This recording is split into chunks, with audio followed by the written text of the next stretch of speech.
Welcome to Transformers, the podcast about how business people and policymakers are creating a sustainable future. I'm your host, Kai Embren. According to the UN, the global population is projected to reach 9 billion in 2050. Food production is one of the leading causes of climate change and creates between 25 to 30% of global greenhouse gas emissions every year. How can we feed the planet without costing the Earth? In a series of 6 episodes sponsored by Tetra Pak, we will attempting to answer this question. Tetra Pak is a world-leading food processing and packaging solutions company with a mission to accelerate decarbonization and transform the world's food systems. In the 6 programs, we will talk to different stakeholders and explore how they are working to eliminate hunger and reduce the impacts of the food systems on the climate. In the program today, we will have a conversation based on the roadmap to net zero and which role measurement playing to reach the net zero targets.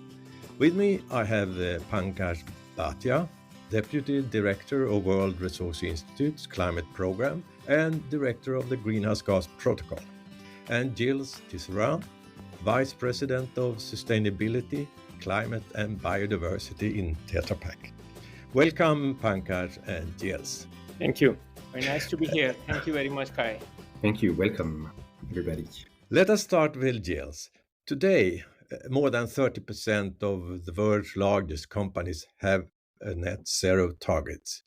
What is Tetra Pak's commitment when we talk about the net zero target 2030 and 2050?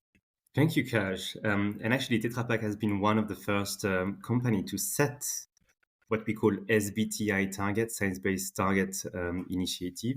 And we looked both at what we call short-term 2030 and the longer-term net zero objective 2050.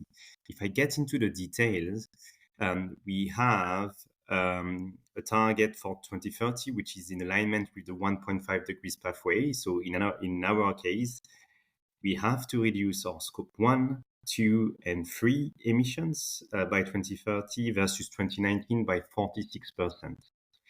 And when we look at 2050, we have a SBTI verified net zero target. In the details, we plan to reduce our emissions by 90%, and we will have to compensate the rest. And when we look at the scope of Tetra Pak, which is a company known for its packaging business, but actually we have a footprint which is much bigger than that because we have thousands and thousands of machines that process food. We also service the food customers, the food transformation customers. So we have a big footprint. And when we look at the impact of the food systems on the planet, it's 1/3 of the emissions. We have an important role. And that's the reason why we have been historically ambitious, both with our target and successful in decarbonizing our value chain. So we see the target setting as a tool also to get our company excited and to get our value chain excited. And Pankaj, what can World Resources Institute offer businesses to help them in their commitment? The World Resources Institute, WRI, where I'm based in my GHG protocol role, has a long history, as some of you may know, of supporting business in a range of applications, including inventory support, inventory guidance, inventory standards, as we provide in the GHG protocol. This was one of the first initiatives that we convened along with WBCST in 1998. This initiative initially focused on corporate accounting and reporting. Its foundation was in some of the very fine work done by some leading companies, including BP and General Motors. That was noticed, and it was also understood that there is a tremendous need going to arise in the near future for companies to have a standardized approach on GHG accounting. And so this was one of the first initiatives that was launched, focused on business, supporting business by WRI and WBCST in 1998. The first edition of the standard was published in 2001, and then soon after there were some additional opportunities and needs felt to revise that standard, and we published the revised edition of the Corporate Accounting and Reporting Standard in 2004. And as we all know, that has become the global standard. It's been there for now almost 20 years, and it's been rock solid. And I'll perhaps speak to some of the important learnings we have seen in the last 20 years later in our discussion. But one other initiative I want to mention before I close is the Science-Based Target Setting Initiative. WRI also played a key role in the launch of the SBTI. Actually, not many perhaps know that SBTI as an initiative also emerged in the GHG protocol. After we had done our Scope 3 standard, one of the next things that we identified was helping companies, providing them guidance on goal setting. And so it started as a goal setting guidance process and team in the GHG protocol. But over a period of time, as we convened also with CDP, WWF, and a few other partners, it was separated from the GHG protocol and it was launched as a science-based target setting initiative. And so to sum it up, these are the two areas where WRI is providing leadership and support to.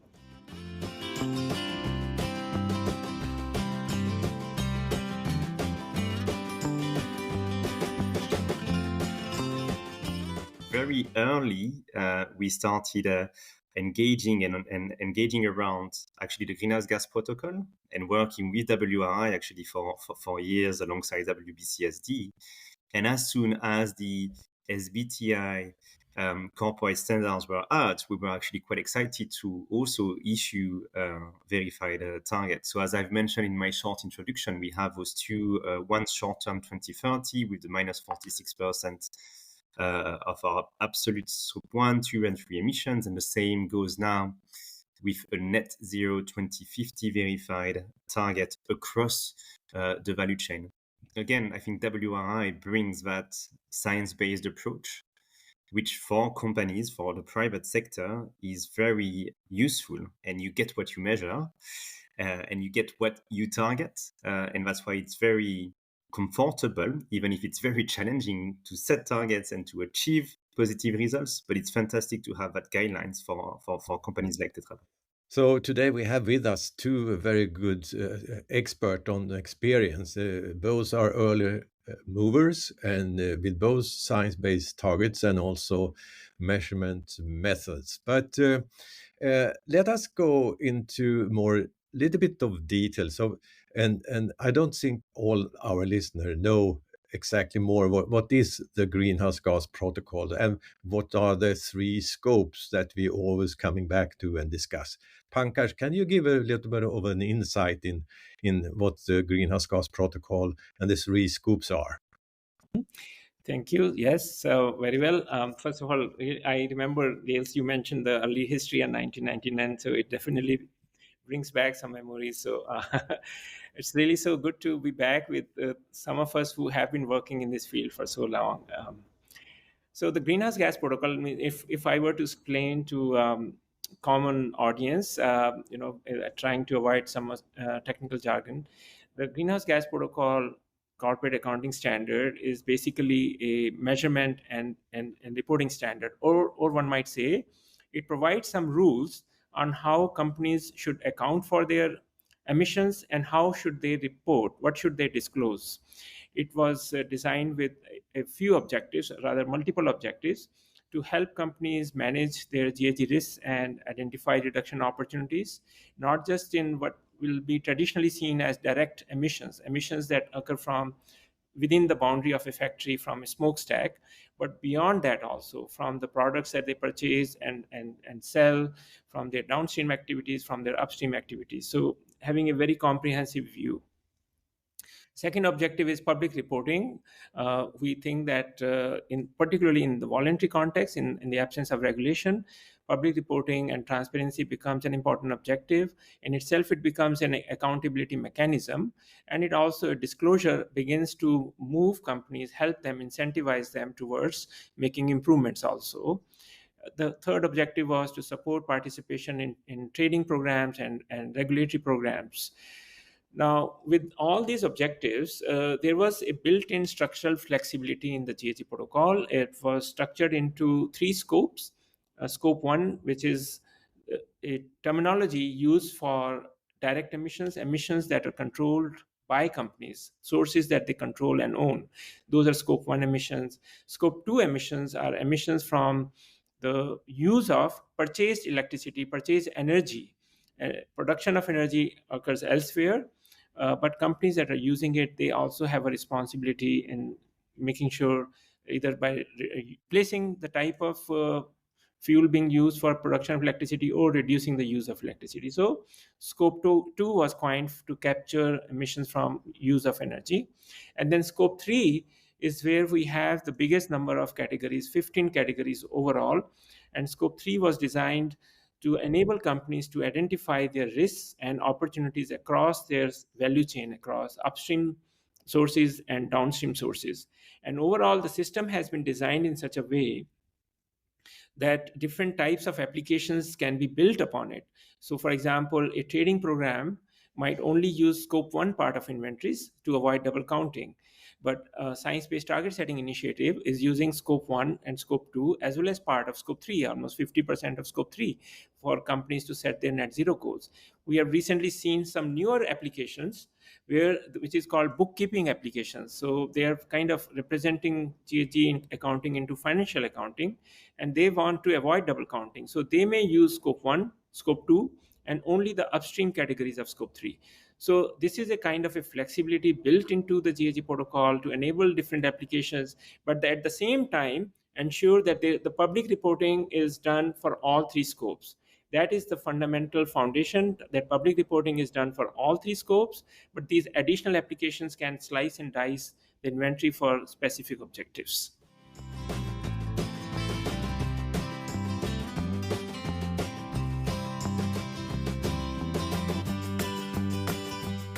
Gilles, when you're talking about the implementation of the greenhouse gas protocol, how has it been working? Have you any complete sort of greenhouse gas inventory or screening of the scope 1, 2, and 3 emissions? And how big is your footprint? Scope 3 is the big elephant in the room in many of the discussions around greenhouse gas reporting. As I've mentioned, we started very early to look into our scope 1 and 2, and as of 2010, actually, so at the same times where we were, in a way, publishing the scope 3 standard, Tetra Pak started to take some commitments on what was defined at the time as our scope 3. And since then, we are, of course, following the real definition as per the greenhouse gas protocol.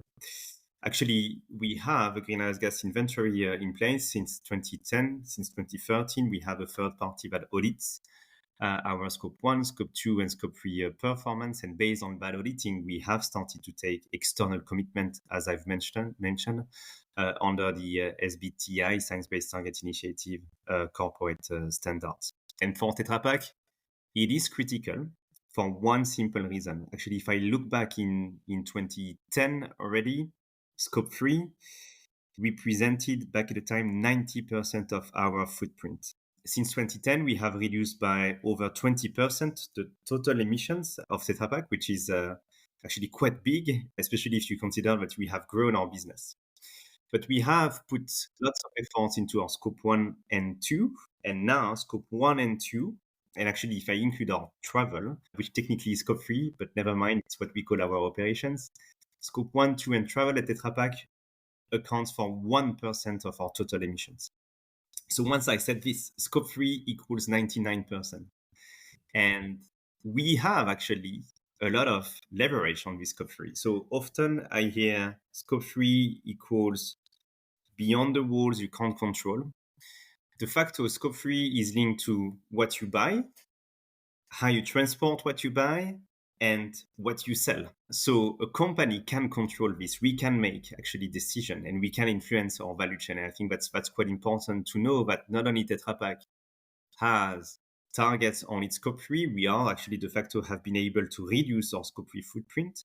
How? Because we have engaged our suppliers into that journey. So we are pushing our suppliers to report their scope 3, to have SBTi targets. So we have now 2 suppliers that have obtained approval for their SBTi target in 2022, totaling actually a total of 7 suppliers now with SBTi targets. It might sound little, but actually only 40% of our suppliers equals 99% of our purchase impact. So by focusing on those 41s and asking them to report to SBTi to have a scope 3 target, we are enabling upstream to reduce our total footprint. And if I look at the downstream part of our impact, the downstream part, which is linked to our product in use, this is pretty much equals to 60% of Tetra Pak's total footprint. Okay, many figures, sorry for that, but we have pretty much 36% upstream. 1% is our operation, what we call scope 1 and 2. And then you have the rest downstream, which is 65. And this is linked to our product. And here we are making a revolution on how we design what we sell to our customers, because our scope 3 downstream is also the scope 3 of our customers, sometimes the scope 1 and 2 of our customers. So it's all about this ecosystem that we have to work for. And at Tetra Pak, we, again, are using the greenhouse gas protocol as a guide, the targets that we have with SBTi also as a compass, and we are making sure that our partners in the value chain are embarked with us. And I can say it's very useful and fruitful when companies like Tetra Pak are leading the climate transformation.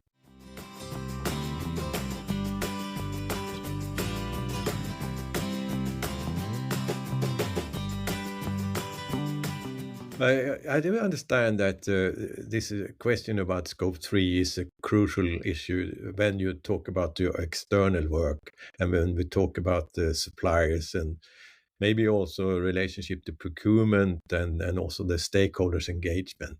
And but it's also a question of the internal work and how to implement this type of guidelines for how to measure emissions. If you look at the internal process in Tetra Pak, has the employees accept to report on this type of issue, the internal work with the 3 scopes?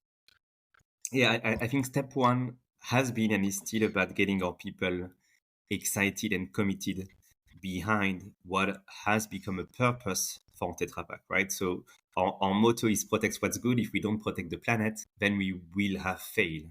And I must say that our work around climate and actually now our work around nature is getting and keeping our people committed and excited. So purpose is important. Because indeed the work of reporting might be seen as cumbersome. We have been working on reporting now for 20 years.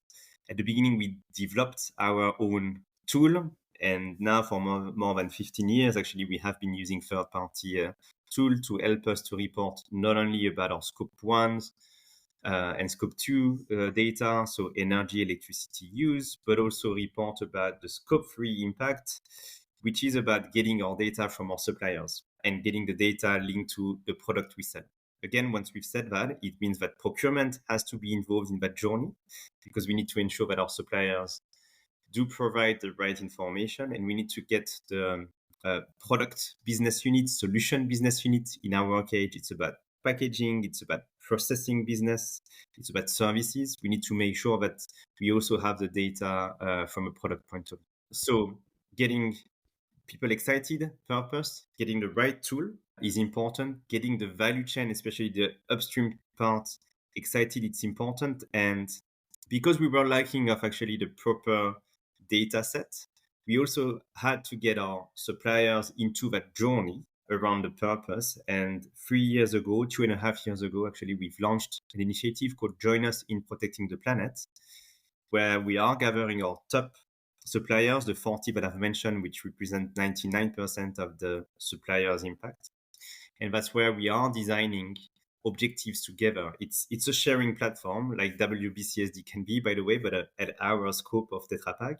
And that's where we said, okay, let's get everybody on board with SBTi, Science-Based Target Initiative verified targets.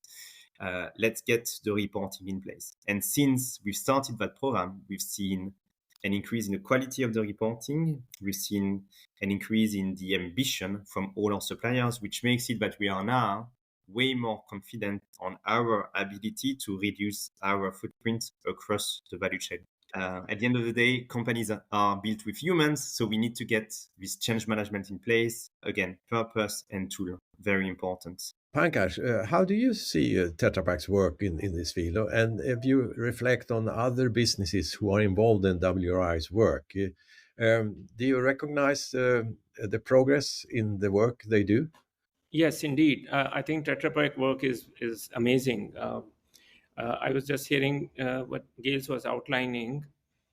I think both from the perspective of how the emissions break down, 30 to 35% upstream, 1-2% direct, and about 60-65% downstream. And so clearly, I think Tetra Pak has seen and seized an opportunity here using Scope 3 as a very strategic scope. I think it is central to their managing their business risks and opportunities in the climate constrained world. And so I think in that sense, their work is very impressive, very thoughtful, and is definitely going to result in long term impacts, not just in terms of achieving the SBTI goals, but also achieving the kind of business growth that will be successful in the coming decades. I was also very happy to hear what Gilles was explaining, the engagement with the employees.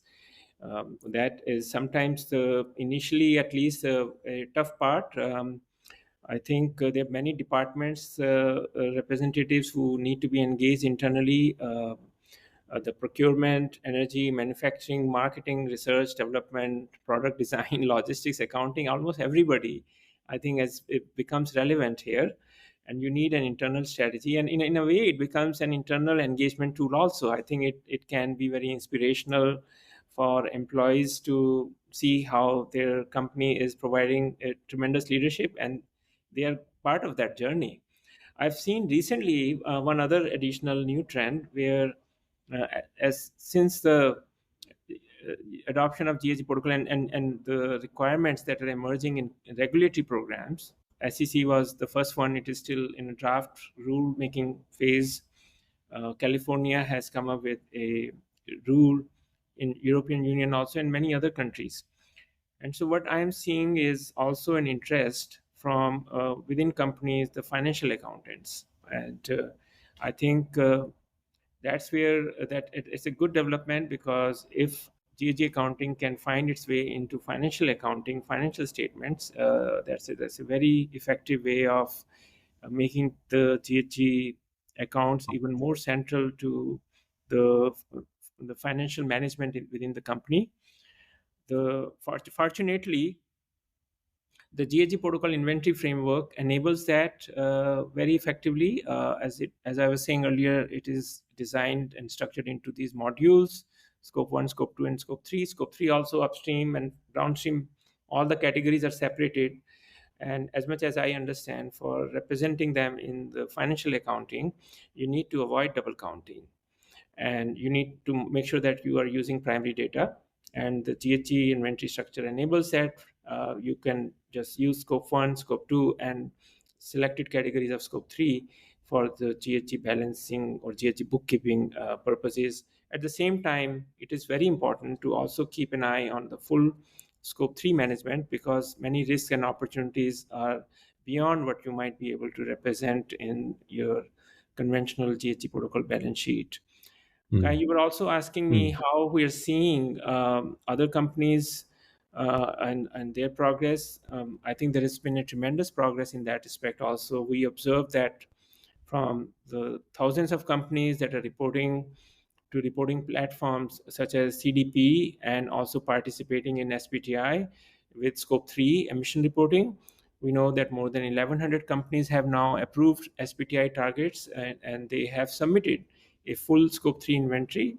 What we are seeing is that since 2003, there has been a consistent increase in companies reporting Scope 3. So there's been, between 2003 and now, 9 times increase in the reporting of Scope 3.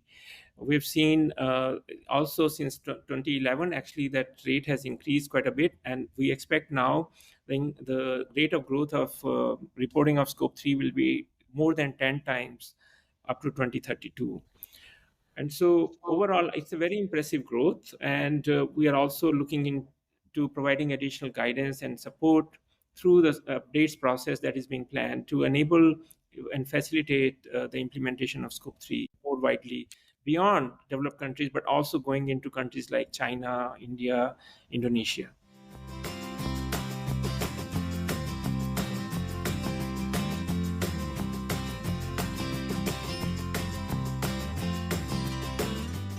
Many different type of areas that we're going into here, but let's keep us into the Scope 3 for a while. Yeah. And actually, I will get into the technicalities, but I just would like to build on what Pankaj said about managing Scope 3 is about managing your risks and opportunities as a company. Because again, a company is built on a value chain, and in most of the industry, maybe at the exception of oil and gas, your Scope 3 will be way beyond 50% of your impact. And if you don't, as a company, have a proper risk management in place and actually opportunities screening and scenario building in place, then actually your financial performance will be at some point hit, right? So we do see actually our climate work at Tetra Pak as a super good proxy and actually tool to maximize our short, mid, long-term profit and relevance on the market. And that has been super well understood by the top management at our company. And again, we are using our climate strategy into our product development. And that also means, therefore, working with upstream, the suppliers, finding the right one, working with them in improving the way they produce for us. Because we need to, again, ensure that we have a livable world in 2030, in 2040, and we do see the role of Tetra Pak around food as critical. So once I've said again this important point about the engagement and the risks and opportunities, as you said, if you look at the greenhouse gas reporting in itself, it is a technical document which basically lists many criteria and activities that you have to go through to be able to report. Again, Scope 3 is basically what you buy upstream, but also the impact of your product in use. Every industry, you basically have or might have different rules. Tetra Pak works with, for, and around food, and there are actually ongoing discussion with WRI around food, land, and agriculture, and how we should account for the impact or positive impact related to growing food, basically, or growing trees. So all this has to be factored in the way we do the reporting. I would say, thank God now you have lots of external suppliers that help us to get the data from our suppliers and then audit the quality of the data that we are getting, because indeed, let's be honest, it's a big work. But if we want to have proper climate reporting and therefore proper actions in place, we have to get to the level of details that the greenhouse gas reporting is all about.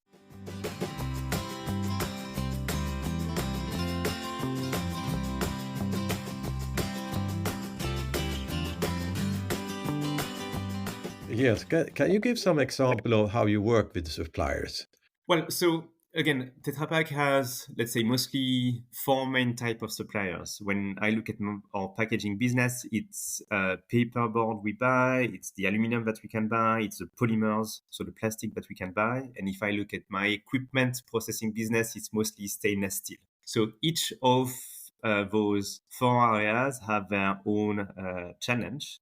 Aluminum is a lot about, it's bauxite mining, and then you have the transformation in region like Europe or China, but it is quite vertical as a business.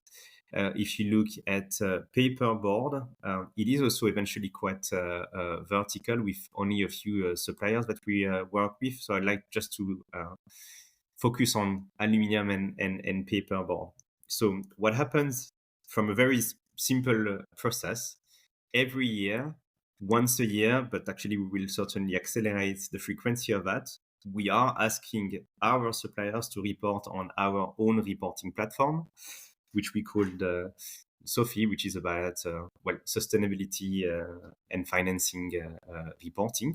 So our suppliers go on the platform and report data which is linked to what we buy. So every suppliers know how much they have sold of a certain type of product to us. Let's say we're getting a supplier A in China of aluminium that sells with us, that sells to us X tons of aluminium. It goes on the platform, reports the sales they make in quantity. Then we have an emission factors, which is based on the way they produce, the type of energy they use. So that's also something that they report. Same thing would happen with the paper. So we have paper suppliers based in Sweden, as an example. They will report the quantity of the product they sell, emission factors related to their production. And what happens is then my team, with the support of another team, will actually vet the quality of the data. And that's what happens on the upstream piece with our suppliers.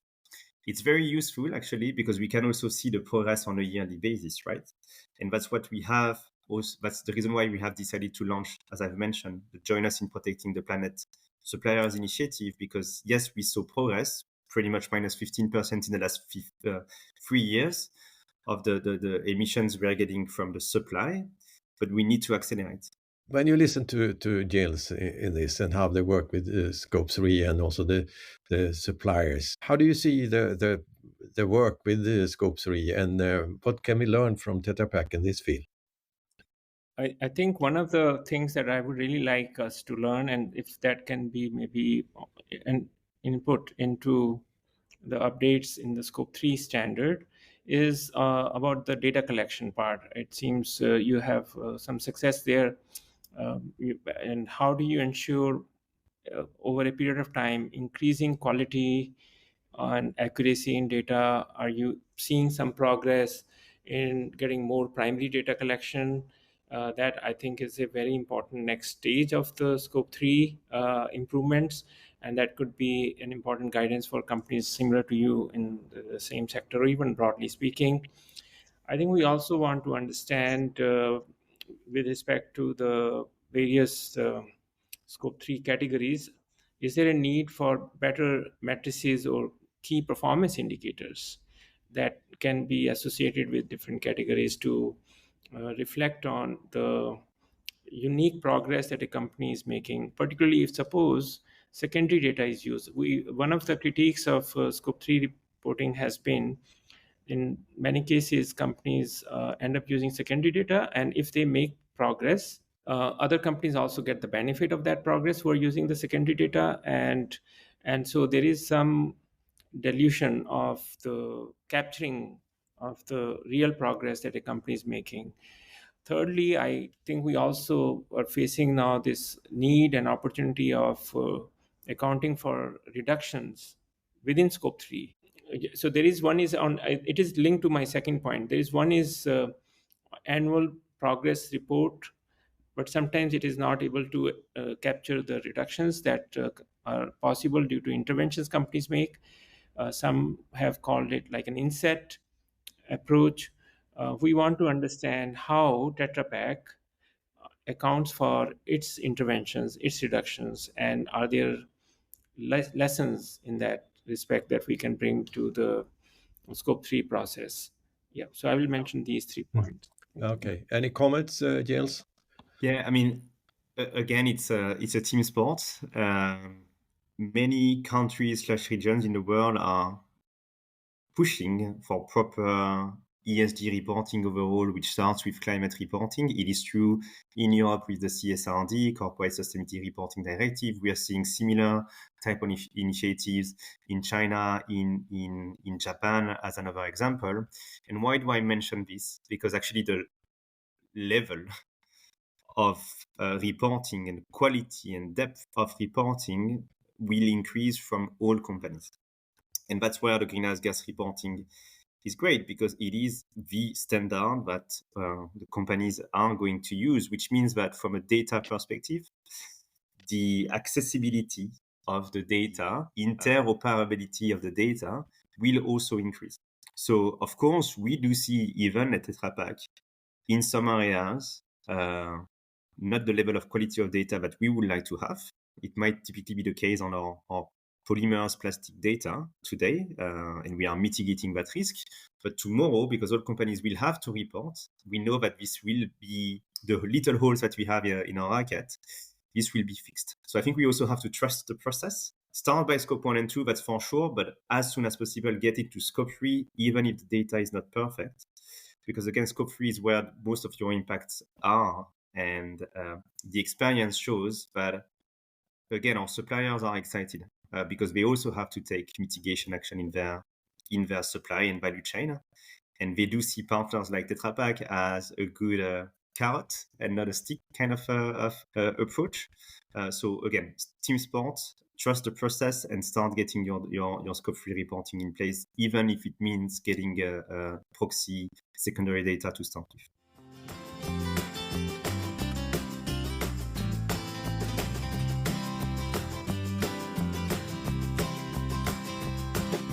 Well, Pankaj, is it any updates or reviews of the guidelines for Scope 3 on the way? Yes, it is. And we are now in the final stages of summarizing the feedback we have received, hundreds of comments and proposals we have received under the GSE protocol feedback process on Scope 3, also on Scope 1 and 2. But we have released the Scope 2 summaries, and we are finalizing the Scope 3 summary. We'll be releasing it. There have been some highlights in the feedback we received. I think that generally speaking, the Scope 3 framework has been found to be robust, and we didn't find any new categories that we were missing. 15 categories were proven to be complete, so no major categories missing. The feedback has been to provide even more ring fencing depending on different sectors, what categories could be most material or relevant, or also subcategories within categories, and to map them to again sectors, subsectors, so that the guidance can go deeper into giving specific instructions or rules on different sectors, subsectors, what categories and subcategories could be important for them.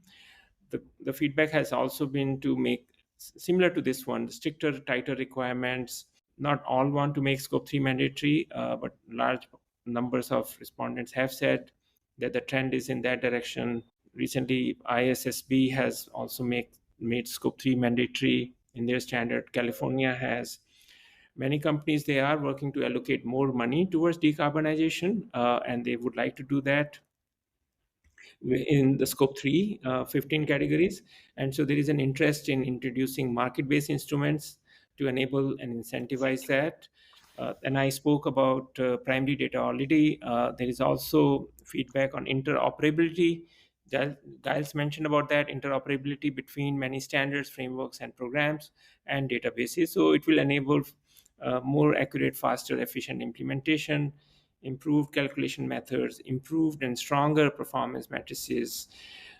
I think also very strong interest in the category 15, financed emissions, and to further improve it, and subcategories in the category of finance emissions has been a special feedback. So Great. And Gilles, when you see the work WRI is doing, and how do you see their role to assist cooperation such as Tetra Pak in the path to net zero? Yeah, I mean, I think WRI has proven to be highly valuable, not only with their work on around the greenhouse gas protocol, but all the technical advisory expertise they are bringing to corporates. And somehow, actually, we at Tetra Pak have recently decided to increase our collaboration with WRI, and we are working actually closely with them, not only around the greenhouse gas protocol, but around how decarbonization in the food sector can accelerate, participating together to forums and conference, especially actually in the Americas right now, which we know is a region that needs to accelerate. So their scientific and technical expertise is, well, top-notch in a way, and recognized across by the private sector, by the public sector. So it makes WRI kind of unavoidable and very valuable partner for us.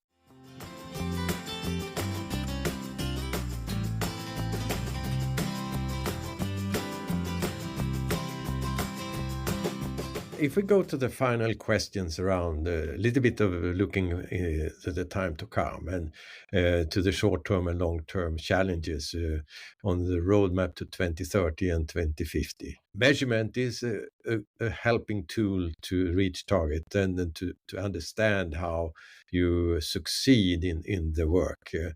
And we have touched by a little bit of role of data, digitalization, but we also have questions around design, innovation, procurement, supply chain, and networking models. Are we on the right track? Should we, Gilles, I'll start with that. Gilles. Are we on the right track? It's a tricky question because obviously when we look at the overall performance, the overall level of emissions worldwide, we can't say we're on the right track. We are going faster than planned to hit the 1.5 degrees versus a pre-industrial level, and that's not acceptable. This being said, we see, and Tetra Pak is a good example, actually many corporate, many private companies and some countries taking the right decision, de facto decarbonizing their value chain. Again, Tetra Pak in the last 13 years, it's above 20% of CO2 reduction across its value chain. So we are showing that it is working. As you've mentioned, I think collaboration, networking is critical because all our industries are interdependent. And therefore, if we don't manage to find the right collaboration model, incentive model between private and public companies, sectors, between the different type of industries, we will fail. So collaboration model means innovating together, means looking at the data and agreeing on the data together. It means deploying the right solutions together, which might come with price premium, and that's also where I think the public sector comes in. If you look at again key regulations in Europe, China, US. In Europe, you have again, as I've mentioned, CSRD, but the other phase of CSRD is taxonomy, which eventually will result into subsidizing what the EU believes is sustainable as a business. In China, you have CPCN, carbon peak, carbon neutral, where the Chinese government is also heavily subsidizing sustainable business. And in the US, you have the IRA, the Inflation Reduction Act. So I'm mentioning this because governments are actually also pushing for the transition. And companies like Tetra Pak, together with advisors like WRI, we need to get ourselves into that large ecosystem, private companies alongside governments, definitely. And Pankaj, are we on the right track? Yeah, I perhaps would have a mixed response. I think, Kai, this is a very good question, and we should actually be constantly checking with each other and broadly on this question. I think I may have seen a report just recently that the way the fossil fuel emissions growth is happening, we are not on right track.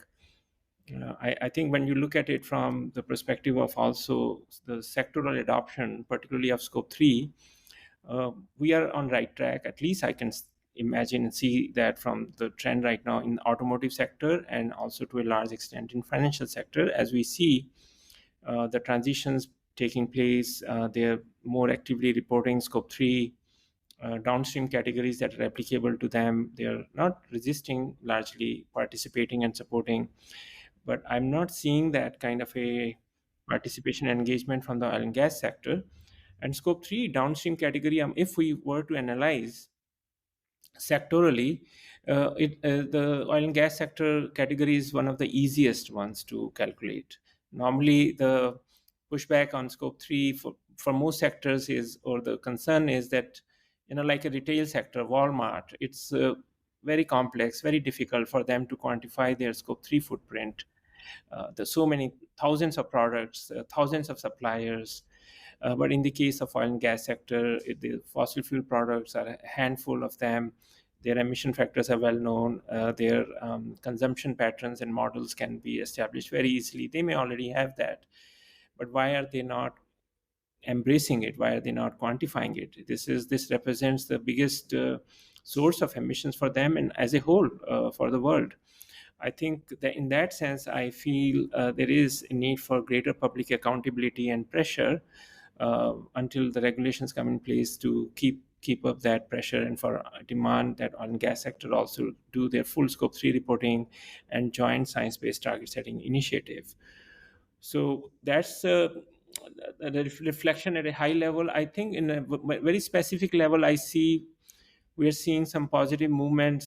For most companies, sustainability experts and leadership was involved in the planning and managing of their carbon footprint. But now also financial accounting experts I see are getting involved. The academic research also is moving in that direction, which is a very good sign. Again, I would also still caution that in that respect, we should not lose sight on the full scope 3 reporting value of the full scope 3, because I think one concern I have with the way financial accounting experts might pick up is only a partial scope 3, because their concern is about avoiding double counting, which I think in the case of constructing balance sheet may make sense. But we cannot also pursue a scope 3 management that looks at the complete value chain and understand the complete scope of risk and opportunities. And so there is still some work to be done in this respect. But overall, I see a lot of signs that present hope that world is going in the right direction through SBTI, through adoption of GHG protocol by SEC, by California Resources Board and California authorities, EU, and many other countries, also Japan, Australia, at least I know, who are constructing rules on full disclosure on scope 1, scope 2, and scope 3 emissions. Oh, great, Pankaj. And I will say thank you to both of you as expert in this field of we've been looking into reporting and measurement, and particularly the different types of tools you can use to reach overall target in the fight of climate change. It's not every day we're talking about this type of issue, but it's a necessary part of the work which have to be done in all types of businesses and also in governments and other authorities. Thank you for your contribution today in Transformers, Pankaj and Gilles. Thank you, Kai. Thank you, guys. Thank you, Pankaj.